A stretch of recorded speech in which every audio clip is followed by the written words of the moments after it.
আইনজীবী না থাকায় রাষ্ট্রদ্রোহ মামলায় সম্মিলিত সনাতনী জাগরণ মঞ্চের মুখপাত্র চিন্ময় কৃষ্ণদাসের জামিন শুনানি পিছিয়েছে। নতুন তারিখ আগামী ২রা জানুয়ারি। এই বিষয়ে আরও জানাতে যুক্ত হচ্ছেন সহকর্মী মাসুদুল হক। মাসুদ, শুনানির তারিখ তো ২রা জানুয়ারি পিছিয়েছে, এখন আদালতের বর্তমান পরিস্থিতি কি? এই মুহূর্তে আমি রয়েছি চট্টগ্রাম আদালতের ঠিক বাইরে।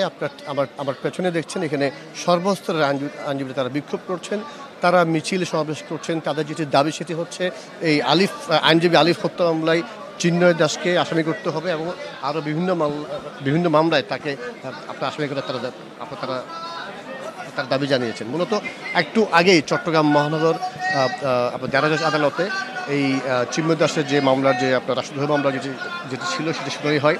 সে সময় তার পক্ষে কোনো আইনজীবী ছিল না। এই সময় রাষ্ট্রপক্ষের যিনি পিপি তিনি সময় আবেদন করেন এবং আদালত শুনানির শেষে তিনি আগামী ২রা জানুয়ারি এই মামলার দিন আসলে ধার্য করেছেন। আপনারা দেখছেন এখানে কিন্তু বিভিন্ন সর্বস্তরের আইনজীবী তারা এখানে সর্বত্র হয়েছেন। তারা যেটি বলছেন, চিন্ময় দাসের পক্ষে কোনো আইনজীবী আপনার যাতে না দাঁড়ায় তারা সে আহ্বান জানিয়েছেন এবং কেউ যদি দাঁড়ায় সেক্ষেত্রে তার বিরুদ্ধে তারা যে সাংগঠনিক যে ব্যবস্থাটা সেটি নেবেন।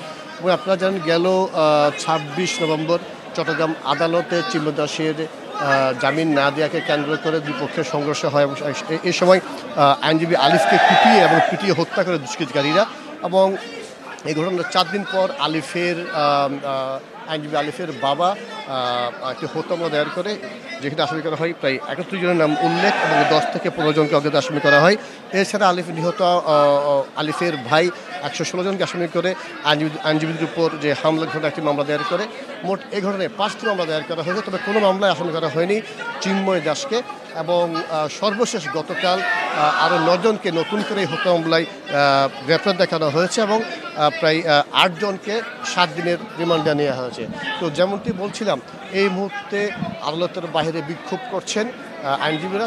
তাদের যেটি দাবি, চিন্ময় দাসকে এই আলিফ হত্যা মামলায় অবশ্যই অন্তর্ভুক্তি করতে হবে এবং যদি করা না হয় সেই ক্ষেত্রে তারা চট্টগ্রাম আদালত থেকে বৃহৎ কোনো আন্দোলনের ডাক দিবে। তো এই ছিল আমার কাছে চট্টগ্রাম থেকে খবর। মাসুদুল হক, ধন্যবাদ আপনাকে।